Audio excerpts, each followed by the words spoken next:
2022년 9월 28일 선목교회 큐티 방송입니다. 기도합니다. 고맙고 감사하신 하나님, 오늘도 말씀이 이끄는 삶을 사모하게 하시니 감사합니다. 오늘 묵상에도 함께하여 주셔서 부활의 소망으로 오늘을 힘차게 살아가게 하여 주시옵소서. 감사를 드리며 예수님의 이름으로 기도합니다. 아멘. 오늘 묵상할 말씀은 고린도전서 15장 12절부터 19절입니다. 그리스도께서 죽은 자 가운데서 다시 살아나셨다 전파되었거늘 너희 중에서 어떤 사람들은 어찌하여 죽은 자 가운데서 부활이 없다 하느냐. 만일 죽은 자의 부활이 없으면 그리스도도 다시 살아나지 못하셨으리라.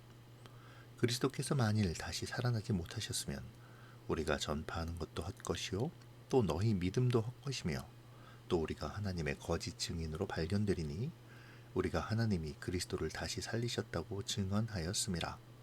만일 죽은 자가 다시 살아나는 일이 없으면 하나님이 그리스도를 다시 살리지 아니하셨으리라.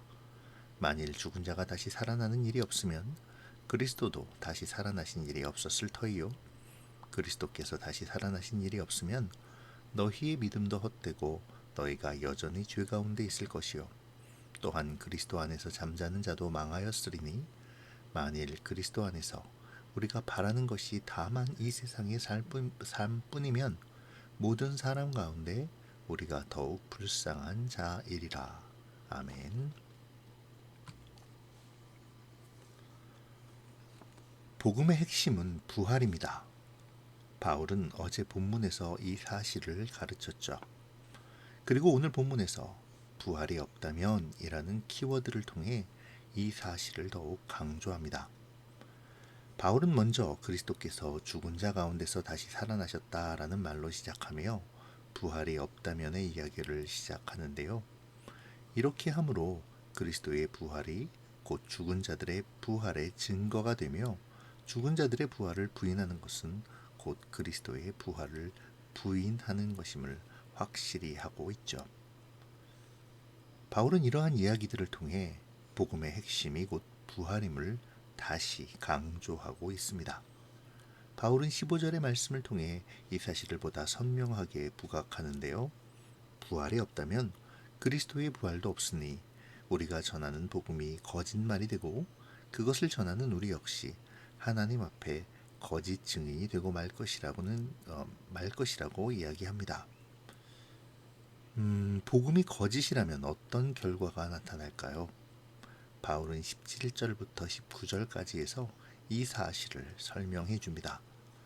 부활이 없다면 그리스도의 부활이 없고 그리스도의 부활이 없다면 그리스도의 속죄가 헛되며 결국 우리는 속죄가 없는 영원한 죽음과 형벌뿐임을 말하죠.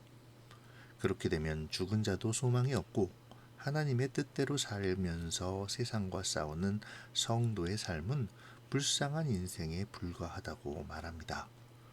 그렇게 부활이 확실히 있으며 또 부활이 우리의 믿음의 근간임을 밝히고 있죠.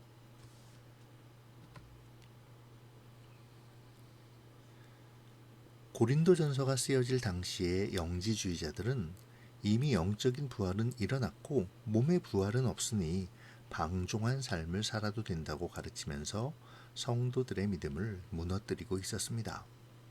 아마도 고린도 교회의 몇몇 사람들은 이러한 사상을 받아들여 그들의 입맛대로 말씀을 왜곡하고 복음을 수정했던 것 같습니다. 지금도 많은 그리스도인들이 자신의 가치관이나 사상, 생각 등을 따라 말씀을 재단하죠. 하지만 반드시 기억해야 할 것은 왜곡된 말씀으로는 하나님의 나라를 이룰 수 없다는 것입니다. 말씀을 바꾸는 것이 아니라 말씀에 자기 자신을 비추어 자기를 바꿔나가는 것이 필요하죠. 우리가 고백하는 신앙 고백인 사도신경은 몸이 다시 사는 것과 영원히 사는 것을 믿사옵나이다로 끝맺습니다. 이는 우리의 여정이 부활로 종결되어짐을 의미하는 것이죠. 그리스도의 속죄와 부활로 말미암아 우리가 부활의 소망을 갖게 되었음을 의미하는 것인데요. 그렇기에 부활은 복음의 핵심이자 우리 믿음의 핵심이라고 할 수 있는 것이죠. 성도는 부활의 능력 안에서 믿음으로 의롭게 되고 죄로부터 온전한 구원을 얻으며 풍성한 삶에 도달합니다. 부활을 믿는 자들에게 현실의 고난과 역경은 영원한 천국을 바라보게 하는 디딤돌이 되어지죠. 오늘 바울이 부활이 없다면이라는 주제로 말한 이 모든 구절을 부활이 있다면이라는 전제로 바꾸면 아마도 이런 구절들이 될 것입니다. 그리스도의 부활이 있다면 우리의 전파와 믿음이 사실이며 우리의 증거는 진실된 것이다. 하나님이 우리를 살리실 소망이 있기에 우리는 더 이상 죄인으로 죄의 형벌 아래 있지 않으므로 우리는 가장 행복한 사람이다. 어떻습니까? 부활이 곧 복음의 핵심이라는 것이 느껴지십니까? 이 시간 우리의 믿음을 점검해 보면 좋겠습니다. 이 믿음은 매일 매순간 우리가 계속 점검하며 다잡아야 할 우리의 믿음의 기초입니다. 우리는 그리스도의 부활을 믿습니까? 주님의 부활이 나에게 어떤 영향을 미쳤는지 인지하고 신뢰하고 있습니까? 부활의 소망으로 말미암아 오늘의 역경을, 오늘의 주를 위한 헌신을 기쁘게 감당할 수 있습니까? 오늘 우리의 삶이 부활의 소망을 확신하는 복된 삶이 되기를 위해 기도하면 좋겠습니다. 기도로 마치겠습니다. 고마우신 하나님 감사합니다. 오늘도 묵상의 자리에서 복음의 핵심이자 정수인 부활을 꿈꾸게 하시니 감사합니다.